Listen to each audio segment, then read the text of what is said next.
नमस्कार, स्वागत है आपका डे 17 ऑफ लर्न एवरीडे में। हम पॉलिटी यूपीएससी के लिए रिवाइज कर रहे हैं 2026 प्रीलिम्स के लिए।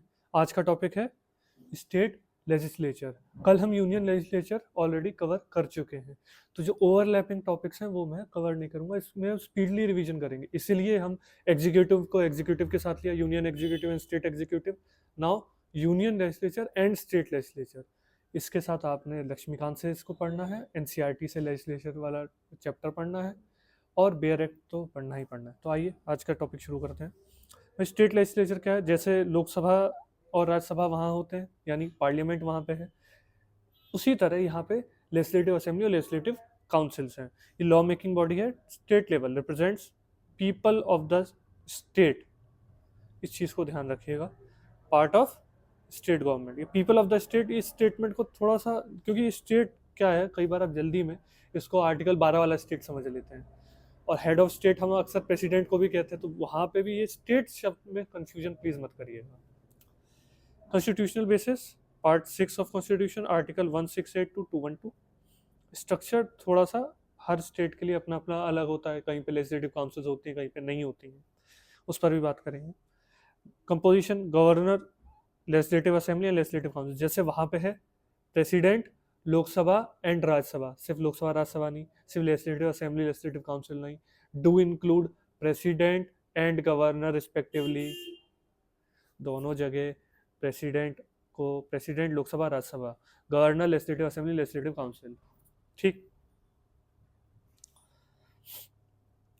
लेजिस्लेटिव असेंबली विधानसभा, ठीक है, हिंदी नाम भी इसके देखते चलिए।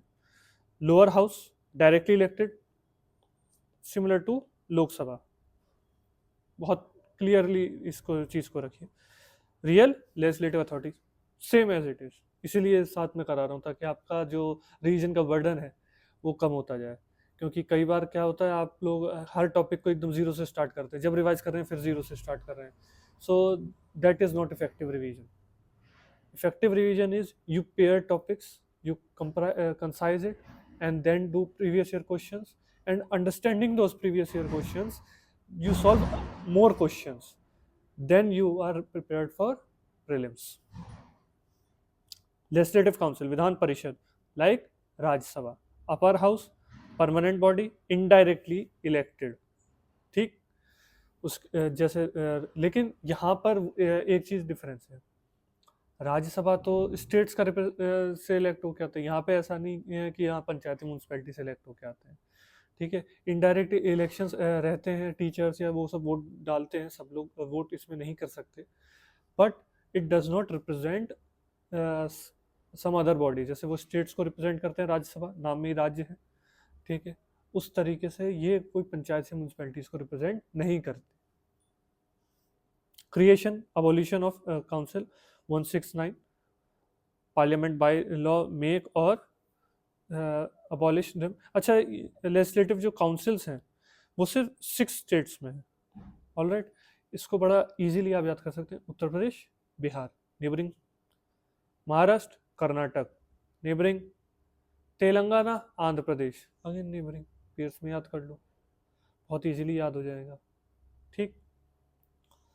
Presiding officers same, speaker, deputy speaker, chairman and deputy chairman, like Lok Sabha and Rajya Sabha. Lok Sabha legislative assembly, Rajya Sabha legislative council. ठीक। Maintain order and procedure, same work, same cases will apply, same job, everything is similar. Speaker and anti defection similar to union legislature. Decide disqualification under 10th schedule subject to judicial review. All right. Next, key Supreme Court cases, same case Kihoto Holohan versus Zashilu। मैं इसलिए इतना depth में नहीं जा रहा हूँ ताकि आपका वो यूनियन लेजिस्लेचर में कवर कर चुके हैं, there is no need for repetition, just pair it quickly and just understand the differences. जो जो चीज़ें अलग हैं उनको समझते चलिए, बहुत ज़्यादा टाइम वेस्ट करने की कोई ज़रूरत नहीं है। Keisham Meghachandra case, time bound decision by speaker. ये जो यूनियन के लिए लागू हुआ था, जो लोकसभा के स्पीकर पे जो चीज़ें लागू होती हैं वो लेजिस्लेटिव असेंबली के स्पीकर पर भी लागू हो रही हैं एज इट इज।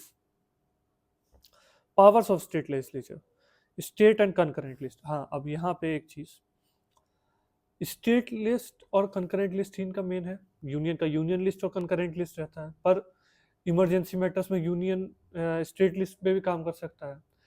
अच्छा, उस तरीके का क्वेश्चन आ गया था जो मैं इसमें आज कराऊंगा अभी। उसको कई बार ये भी कहा जाता है कि स्टेट लेजिस्लेचर यूनियन पे काम कर रहा है व्हेन देयर इज इमरजेंसी, क्योंकि स्टेट लेजिस्लेचर की पावर्स जहाँ पर है वो यूनियन लिस्ट पे भी लॉज बना रहे हैं। तो it can be said that state legislature is making laws on union list also, but under special circumstances only. ये ध्यान रखिए, क्वेश्चन आया है, मैं वो कराऊंगा अभी इसी वीडियो में। फाइनेंशियल कंट्रोल, एग्जीक्यूटिव, अकाउंटेबिलिटी, तो स्टेट मशीनरी की। अच्छा, स्टेट, अगर हम आम जनता की बात करें, हमें स्टेट मशीनरी ज़्यादा इफेक्ट करती है बजाय कि यूनियन के। कैसे? जो डीएम साहब होते हैं, जो आप लोग बनना चाह रहे हैं ना, वो भी स्टेट मशीनरी के अंडर होते हैं।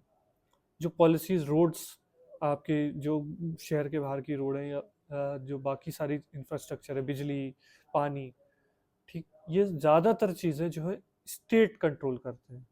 सो अगर हम देखें कि डे टू डे लाइफ में इफेक्ट किसका ज़्यादा है, तो आप कहेंगे कि स्टेट का ज़्यादा होता है। ऑल्दो यूनियन का भी है, यूनियन की वजह से स्टेट का इनडायरेक्ट आता है, बट हम जो डेली लाइफ है that is more affected by state. So that's why that is वो वन नेशन वन इलेक्शन वाला वीडियो भी याद रखिए कि जो लोकल मुद्दे हैं वो नेशनल मुद्दों के नीचे दब जाएंगे। मैंने वो पॉइंट ट्रेस किया था वहाँ पे, तो उसको भी आप इससे कनेक्ट करते हुए चलेंगे। ठीक है, कि ये लोकल मुद्दों पे बात करते हैं, और लोकल मुद्दे ऑब्वियसली हमें ज़्यादा इफेक्ट करेंगे, नेशनल मुद्दे बाद में आते हैं जब लोकल फुलफिल हो जाते हैं। ऑल्दो लोकल के लिए भी specially in terms of financial, वहाँ से जब अर्निंग होगी, ओवरऑल अर्निंग होगी, तब होगा। जैसे मैंने एक वीडियो में ऑलरेडी बताया था, हम फोर्थ लार्जेस्ट इकोनॉमी तो बन गए, इंडिया रिच हो रहा है, बट इंडियंस नहीं हो रहे हैं, क्योंकि ओवरऑल प्रोडक्शन हो रहा है तो कहीं पे ज़्यादा हो रहा है, जैसे गुजरात या एरियाज में ज़्यादा हो रहा है। या हम यूपी की ही बात करें तो यूपी में वेस्ट और ईस्टर्न साइड में बहुत ज़्यादा डिफरेंसेस हैं। तो इन चीज़ों में किसका रोल महत्वपूर्ण हो जाता है? स्टेट गवर्नमेंट्स का। So let's take some previous year questions. 2014 का ये क्वेश्चन है, इसको अभी सॉल्व करते हैं। लेजिस्लेटिव काउंसिल से रिलेटेड है। It is a permanent body, it can be abolished by governor. Absolutely option A, बहुत ईजी है। अगला 2017 का ये क्वेश्चन है, स्टेट लेजिस्लेटिव असेंबली के स्पीकर से related. He decide disqualification under 10th schedule, right? His decision is beyond judicial review. Absolutely wrong. One, now the question I was talking about, with reference to the powers of state legislature, consider the following statement. It can legislate on matter in state list, it can legislate on matters in union list under special circumstances। जैसा कि मैंने आपको बताया था, special circumstances, national emergency वगैरह में ये कर सकती है। ओके, सो यहाँ पे ऑप्शन सी, इसको याद रखिएगा भाई, option C. Conclusion, state legislature is core of state democracy, judicial review ensures constitutional balance. ठीक है, इस तरीके से पेयर करके आप यूनियन लेजिस्लेचर के साथ इसको पढ़ लेंगे। एनसीईआरटी, बेयर एक्ट, लक्ष्मीकांत, तीनों आप कवर करते चलिए। यहाँ पे जो नोट्स मैंने आपको दिए आप इनको समझते चलिए, वीडियो देखिए, बेयर एक्ट पढ़िए, लक्ष्मीकांत पढ़िए, and then NCERT. Okay, and solve previous year questions, do solve previous year questions please. Okay, ऐसे ही सीखते रहिए। See you tomorrow, learn every day.